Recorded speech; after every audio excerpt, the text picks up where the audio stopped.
បាទសូមគោរពអនុញ្ញាតជំរាបសួរទៅដល់ពុកម៉ែបងប្អូននិងប្រិយមិត្តទាំងអស់គ្នាដែលតាមដាន page អធិវ៉ាតុកេ5របស់ខ្ញុំមានជាន់ស្លាកលេខនិងលក់ឡានអញ្ចឹងបងប្អូនណាថ្ងៃនេះខ្ញុំយកស្លាកលេខមកចាប់ជូនបងប្អូនប្រុសដែលនៅខាងនេះខាង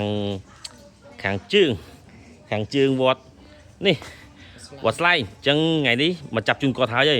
ថ្ងៃមុនមកដោះឥឡូវចាប់ជូនគាត់តែម្ដងបងប្អូនណាស្លាកលេខវែងបងប្អូនស្លាកលេខគាត់ពីមុនមកចាស់ហើយនិយាយរួមគឺមើលអត់យល់ទេឥឡូវជន់ថ្មីហើយប្រាក់លេខវែងឥឡូវបើចាប់ជូនគាត់ហើយយើងមានប្រូម៉ូសិនថែមអីវ៉ាន់គាត់ដូចដងអញ្ចឹងបងប្អូនណាស្កត់បដុំគាត់អ៊ីណុកមួយឈុតហើយនឹងជើងជ័រហើយចាប់ជូនគាត់នេះបងប្អូនណារបៀបចាប់គឺខ្ញុំចាប់វិស15គ្រាប់1 2 3 4 5អញ្ចឹង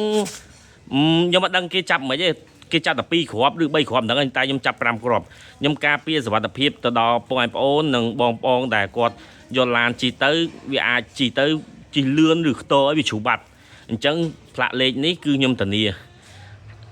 ជាតែបុកគ្នាទេបានខ្ទេចបើថាអត់បុកគ្នាទេគឺមិនងាយជ្រុះទេពីព្រោះជើងជ័រនេះខ្ញុំចាប់ដល់5គ្រាប់ហើយសម្រាប់ផ្លាកលេខយើងបិទស្កុតពីក្រោយទៀតបិទស្កុតពីក្រោយហើយយើងបាញ់វិស2គ្រាប់កន្លែងនេះទៀតដាក់គ្រាប់កັບទៀតអញ្ចឹងវាមិនងាយជ្រុះទៅណាបងប្អូនណាហើយថ្ងៃនេះគឺមកចាប់ជូនគាត់ហើយគាត់ប្រញាប់មែនតើចង់បានឡានជីទៅប្រើប្រាស់ទៅស្រុកទៅអីហ្នឹងហើយសួរអារម្មណ៍គាត់តិចអូនដាក់លេខឲ្យជន់ឥឡូវស្អាតទេហ្នឹងហើយឥឡូវមកចាប់ដល់ហ្នឹងហើយពេលចាប់ហើយស្អាតទៅមើលបានទៅស្រុកឃើញផ្លាកលេខស្អាតឡានស្អាតហើយហ្នឹងហើយអរគុណដែលមានទំនុកចិត្តយកសេវាកម្មមកដោះដល់ផ្ទះអញ្ចឹងអរគុណបងអូនមែនតើគាត់ទឿនណាអញ្ចឹងក៏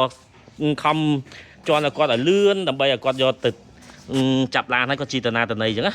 ឥឡូវមកចាប់ឲ្យគាត់ឥឡូវអញ្ចឹងក៏ធ្វើវីដេអូសម្រាប់បងប្អូនដែលគាត់ចង់ជន់សាលេខថ្មីពីចាស់ទៅខ្លី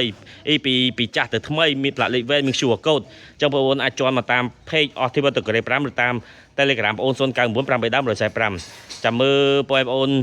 ចូលមើលវីដេអូហើយជួយ like ជួយ share ជួយ follow ម្នាក់មួយផងបងប្អូនណាអរគុណច្រើនជំរាបលាទាំងអស់គ្នាបាយបាយ